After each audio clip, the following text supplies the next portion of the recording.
भक्तों ने यही सोच लिया कि इस ब्रह्म के पास नाम नहीं है तो इसको एक नाम दे दो, और नाम भी ऐसा दो कि जो हमारे लिए उपादेय हो। तुलसीदास जी महाराज प्रभु के समय में गए, मैं आपकी सभा में आया हुआ हूं, कैसे पधारे? शब्द उनका है विनय पत्रिका में, मैं हरि पतित पावन सुने। भगवान सुन के नहीं, ईश्वर सुन के नहीं, सर्वशक्तिमान सुन के नहीं, पतित पावन सुन के आया हूं। किसी ने तुलसीदास जी से पूछ दिया, सुनने की बात तो जब यहां नहीं थे तब न था, आप कहीं जब न हो सामने तो कहेंगे सुना, अब सुनने की बात क्यों कहते हैं? क्या भक्तों की चतुराई होती है? गोस्वामी जी ने कहा सुन के आया हूं, पर अभी मेरे मन में एक प्रश्न है कि जो मैंने सुना है वो सही है कि नहीं। क्यों? मैंने सुना है कि आप पतित पावन हैं, देखने आया, लेकिन मैं तो समस्या में पड़ गया। क्या कि आपकी सभा में तो वो संत ही दिखाई पड़े, पतित तो कोई दिखाई नहीं दिया। बड़े बड़े उच्च के भक्त तो लगने लगा कि ये नाम सुना तो था पर पतित तो है नहीं। अब भक्त जो जिस भावना और चतुराई का प्रयोग करता है, कहने लगे कि महाराज समाधान आपके पास तो नहीं है पर मेरे पास है। क्या? अब उपाय यह है कि आप मुझे ले लीजिए शरण में, और उससे मुझको लाभ जो होगा वो आपको अधिक लाभ होगा। क्या? कि आपका पतित पावन नाम है और कोई पतित दिखाई नहीं पड़ रहा है, पर अगर यह नाम सुनकर के कोई आवे और पूछ दे कि आप पतित पावन कैसे हैं, तो मेरी ओर कर दीजिएगा संकेत कि तुलसीदास जैसे पतित को मैंने शरण में लिया इसलिए पतित पावन। ये भक्त की मैं हरि पतित पावन सुने, मैं पतित तुम पतित पावन, दो बानक बने। क्या बढ़िया जोड़ी रहेगी। और नाम औरों के साथ जोड़ लीजिए, पर मेरे साथ नाम जोड़ने के लिए तो आपको मुझे स्वीकार करना होगा।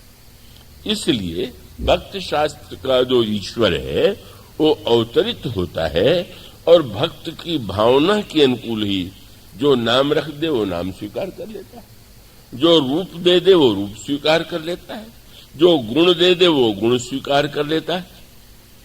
और तब उसके वशिष्ठ जी से महाराज दशरथ ने कहा, बालक का जन्म हुआ है, इसका नाम तो रखिए।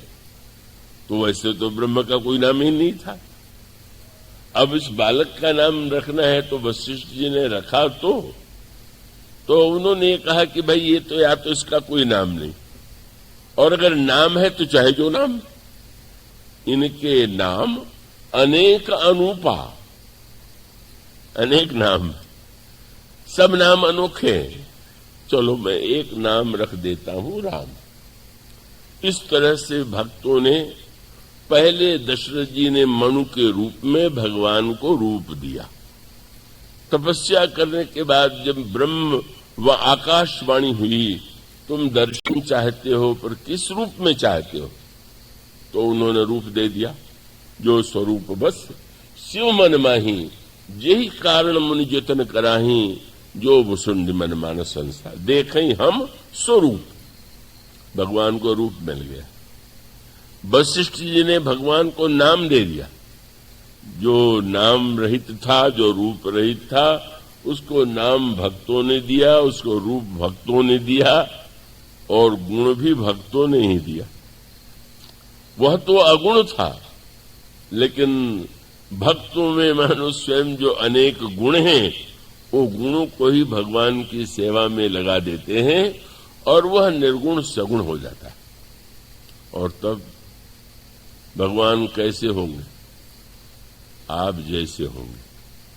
आप जितने बड़े भक्त होंगे, अगर त्रेता युग में राम राज्य बना तो राम तो वही हैं, द्वापर में कृष्ण भी वही है, शूकर बाराह भी वही है, नृसिंह भी वही है, पर जैसा सांचा भरत के पास था वैसा किसी के पास नहीं था। श्री भरत जो हैं, गोस्वामी जी से पूछा गया कौन बड़ा कौन छोटा, उनका बड़ा छोटा ईश्वर नहीं होता है, भक्त छोटा बड़ा होता है। लहै बड़ाई देवता इष्ट देव जब होए, इसका अभिप्राय है कि भक्त जितना ऊंचा होगा, आप अंत में किसी, आप देखते नहीं, जितने मंदिर में जाइए श्री राम जी की मूर्ति अगर बनी हुई है तो कितनी भिन्नता लगती है आपको। वो ईश्वर के विषय में बहुत अच्छा ये है कि अगर कोई चित्र या मूर्ति आपकी बनावे तो पहले आप मिला के देखते हैं हमसे मिल रहा है कि नहीं मिल रहा। नहीं मिलेगा तो कहेंगे क्या बना के लाए हो। ये मैत्री शरण जी के मन में आया एक बड़ा चित्र बनावे, मेरा बनवा में। किसी से सुना कानपुर में कि ये चित्रकार बहुत अच्छे हैं, बनाते हैं। अब वो चित्र जब बन के आया तो बड़े उत्सुक थे, अच्छी राशि पहले दे चुके थे। अब वो चित्र जब खोला गया तो लोग आश्चर्य से देखने लगे। उनके विषय में वो जिन सज्जन ने चित्रकार की प्रशंसा की थी, ये कहा था कि ये तो बड़े ही ऐसे चित्रकार हैं कि जिनके चित्र तो चिंतन के विषय हैं, अध्ययन के विषय। अब ये भी बड़े निराश कि किसका चित्र आ गया। देखने वाले भी कहते हैं किसका चित्र। तो मैंने इनके परेशानी को देख के कहा घबराओ मत, वो तो पहले बता दिया गया कि इनका चित्र देखने का नहीं अध्ययन का विषय। अब आप करते रहिए अध्ययन, देखते रहिए। तो भाई सांसारिक व्यक्ति के चित्र में तो समानता होना चाहिए, पर आप मंदिरों में जब जाते हैं तब जिस मंदिर में जाइए उस मंदिर में श्री राम का अलग ही रूप है। चित्र देखिए हजारों, हर चित्र जो है वो अलग प्रकार का है। पर ये बात बहुत अच्छी है, जो समस्या मनुष्य के बारे में है, ईश्वर के बारे में नहीं। आप जाएंगे किसके मंदिर में, जाए राम मंदिर में। अब वो राम मंदिर चाहे श्री अवध का कनक भवन हो और चाहे आपके गले में गांव में, आपके नगर में, आपके स्थान में भगवान की मूर्ति है, राम मंदिर है। अब आप जानते हैं कि आप मानो जब मूर्ति को देखने जाते हैं तो भिन्नता होते हुए भी यह मान लेते हैं कि सब राम हैं, राम को आप प्रणाम कर रहे हैं।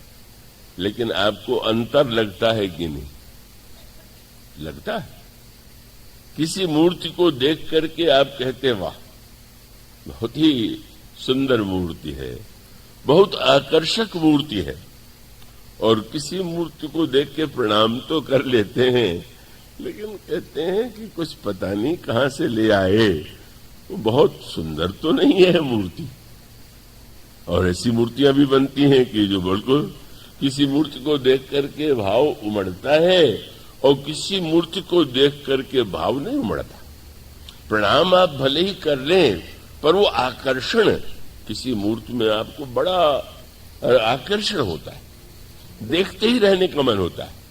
और किसी मूर्ति को देख करके आप प्रणाम भले ही करने पर आकर्षण नहीं होता। और तब बोले श्री राम तो वही है, पर ये तो मूर्तिकार जैसा होगा वैसी मूर्ति उस पत्थर में प्रकट कर देगा।